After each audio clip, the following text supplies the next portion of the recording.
On a Monday afternoon in May 1973, 8 friends descended into the crystal-clear waters of a sinkhole near Mount Gambier, South Australia. But as they descended into the depths, something went terribly wrong.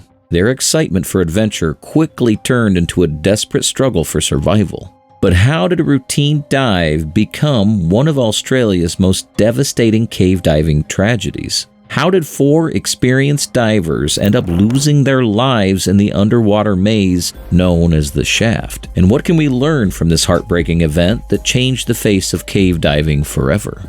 The Shaft, a diver's paradise. Our story begins at a place known as the Shaft, a sinkhole near Mount Gambier in South Australia. Now, you might be wondering, why would anyone want to dive into a hole in the ground? Well, for cave divers, the Shaft was like an underwater wonderland. Discovered back in 1938, the Shaft got its name from the bright beam of sunlight that pierces through its tiny entrance on sunny days. But don't let that small opening fool you. Once you're inside, it opens up into a massive underwater chamber, 140 meters long and 80 meters wide. That's bigger than a football field. The water in the Shaft is incredibly clear, like diving in liquid crystal. And for cave divers, it offered a thrilling mix of challenges. You've got tunnels stretching out in different directions, some plunging to depths of over 120 meters. It was a place that called out to adventurers, daring them to explore its hidden wonders. But here's the thing about the Shaft. It's not just some tourist attraction. It's on private land, and even today, you need special training and permission to dive there. Back in 1973, though, things were a bit different. Cave diving was still a pretty new sport, and the rules, well, they were still being written. A dive plan takes shape.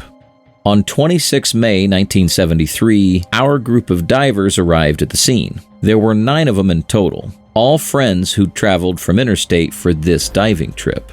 8 of them were planning to dive. John Bockerman, Peter Burr, Christine Malot, Glenn Malot, Stephen Malot, Larry Reynolds, Gordon Roberts, and Robert Smith. The 9th member, Joan Harper, was staying topside to help out and make sure there was hot soup waiting when the divers surfaced. These weren't just some weekend warriors. They were very experienced divers, some of them even instructors. But here's the catch. While they knew their way around scuba gear, they weren't experts in cave diving. And as we'll see, that difference would prove crucial. The group arrived at Mount Gambier. They were pumped up for their adventure, signing the guest book at the farmhouse and doing a practice dive to set up their shot line. That's a guide rope divers use to find their way back to the surface. Their plan was pretty straightforward.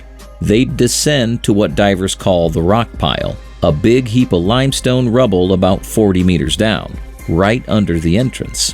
From there, they'd explore a bit around the edges, maybe peek into some of those tunnels, and then head back up.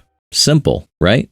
But things start to go wrong. The divers made some choices that might not seem like a big deal on the surface, but underwater, they'd have serious consequences. First off, they didn't extend their shot line all the way to the bottom. They didn't bring any extra air tanks to stash along their route. And perhaps most importantly, they didn't use a safety guideline. You know, the kind of rope that helps you find your way back when you're in a dark, twisty cave. But why was there no safety line? Well, Glenn Malot later explained they thought 8 separate lines in that small space would be more dangerous than helpful. And it's a decision that would come back to haunt them. The dive begins. It's May 28, 1973, around 1:30 in the afternoon. Our 8 divers are geared up and ready to go. They've got their 72 cubic foot tanks filled up in town, and they're itching to explore. They drop down into the shaft, following their shot line to the rock pile. Now, here's where things get interesting. The plan was to stay around the edge of the rock pile, not to go deeper or further into the cave. But you know how plans go sometimes. As they reached the rock pile, they were already about 55 meters deep. Now, for those of you who aren't divers, that's deep enough to start feeling the effects of nitrogen narcosis. It's like being a bit drunk. Your judgment gets fuzzy and you might start making some stupid decisions. Robert Smith, the most experienced of the bunch, started feeling those effects. His depth gauge was reading about 55 meters, and he knew it was time to turn back. He signaled to the others that he was heading up, but the rest of the group, they decided to keep going. Lost in the dark. This is where our story takes a dark turn. Smith circled the rock pile for a while, then saw Glenn Malot's torch coming back. Glenn had been keeping an eye on his air and knew it was time to surface. He tried to signal his sister Christine that she should head up too, but they got separated in the foggy water. Smith and Glenn Malot surfaced together, finding that Larry Reynolds had already made it back. A few seconds later, Peter Burr popped up, his tank almost empty, but 4 divers were still down there, and time was running out. Glenn Malot, worried about the others, quickly strapped on a spare tank and went back down. He made it to about 69 meters deep when he found Stephen Malot's torch and camera, but the silt had been stirred up, turning the water into a cloudy mess. With visibility near zero and his own air running low, Glenn had no choice but to head back up. Meanwhile, down in the depths, a tragedy was unfolding. Christine Malot and Gordon Roberts, realizing they were low on air, tried to make a beeline for the surface. But instead of following the slope they'd come down, they swam straight up, right into a dead-end dome in the cave ceiling. Imagine for a moment, you're in total darkness. Your air is running out, and you can't find your way back. The survivors reported seeing Christine and Gordon's lights desperately searching for an exit. Gordon signaled that they were lost. It was the last time anyone saw them alive. John Bockerman's fate was equally tragic. One of the survivors reported seeing him swimming strongly downward, deeper into the cave. It's likely he was suffering from severe nitrogen narcosis, maybe not even realizing he was heading further from safety. And Stephen Malot? His story is a bit of a mystery. His gear was found deep by the rock pile, but his body was later discovered much shallower under an overhang. The grim reality. As the survivors gathered on the surface, the horrible truth started to become obvious. Their friends weren't coming back. This fun weekend adventure had turned into a nightmare. An ambulance arrived at the sinkhole, but it was already too late. Peter Burr made one last desperate dive to look for the others, but found nothing. The murky water and vast cave system had swallowed up their friends. The long search. Now, you might think that would be the end of the story, but for the families of the victims and for the cave diving community, it was just the beginning of a long, painful journey. The very next day, May 29, the police underwater recovery squad went down to search. But they only made it to about 60 meters before realizing they were in over their heads. This wasn't your average recovery mission. It was pushing the limits of what was possible with diving technology at the time. For months, the bodies of the 4 divers remained in the shaft. Can you imagine how that felt for their families? Knowing your loved ones were down there, but out of reach? It wasn't until January 1974, that's more than 7 months later, that there was a breakthrough. A TV crew, filming a documentary about cave diving, spotted a body at about 15 meters deep. It turned out to be Stephen Malot.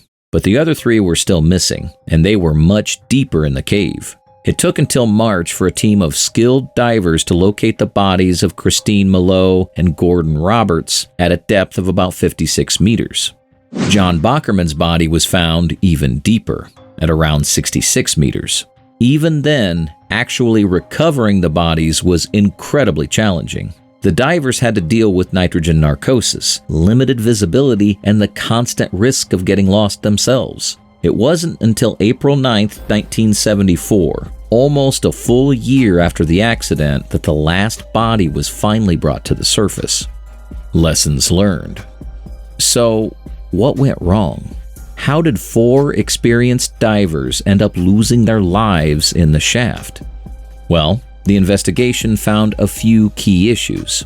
Despite their experience in open water diving, these divers were venturing into a realm they weren't fully prepared for. Cave diving requires a unique set of skills and precautions that even the most seasoned open water diver might not possess. The team's decision to forego proper safety equipment, like guidelines and extra air tanks, proved to be a fatal oversight. By diving deeper than planned, they exposed themselves to the disorienting effects of nitrogen narcosis, clouding their judgment at a crucial moment. Perhaps most significantly, the lack of a clear leader and a solid dive plan left the group without a structured approach to face the challenges they encountered. These factors combined to create a perfect storm of danger, turning what should have been an exciting adventure into a heartbreaking tragedy. A lasting impact. The ripple effects of the Mount Gambier accident spread far beyond the immediate circle of those involved. It served as a wake-up call for the entire diving community in Australia and beyond. In the months that followed, significant changes began to take shape. The formation of the Cave Divers Association of Australia, CDAA, marked a turning point, establishing new, rigorous standards for training and safety in cave diving. Gone were the days when anyone could simply show up and dive these complex underwater systems. New restrictions were put in place, requiring divers to demonstrate their competence before being allowed access to cave diving sites. Even law enforcement felt the impact, with the police underwater recovery squad receiving enhanced training and equipment to better handle the unique challenges of cave rescues and recoveries. These changes weren't confined to Australian shores. The tragic events at the shaft resonated throughout the global cave diving community, spurring improvements in safety standards worldwide. While the cost was terribly high, the legacy of this accident has undoubtedly saved countless lives in the years since, forever changing the face of cave diving. Remembering the lost.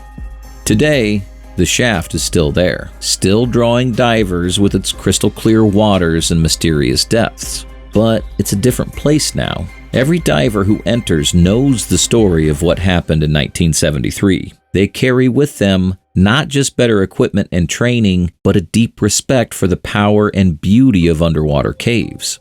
The 4 divers who lost their lives that day, John Bockerman, Christine Malot, Stephen Malot, and Gordon Roberts, didn't die in vain. Their tragedy became a turning point, a catalyst for change that has undoubtedly saved many lives in the years since. So the next time you hear about cave divers exploring some underwater wonder, remember the shaft. Remember that behind every safety regulation and every piece of specialized equipment, there's a story of adventure, of tragedy, and ultimately of a community coming together to make sure that such a loss never happens again. Until next time, thanks for watching.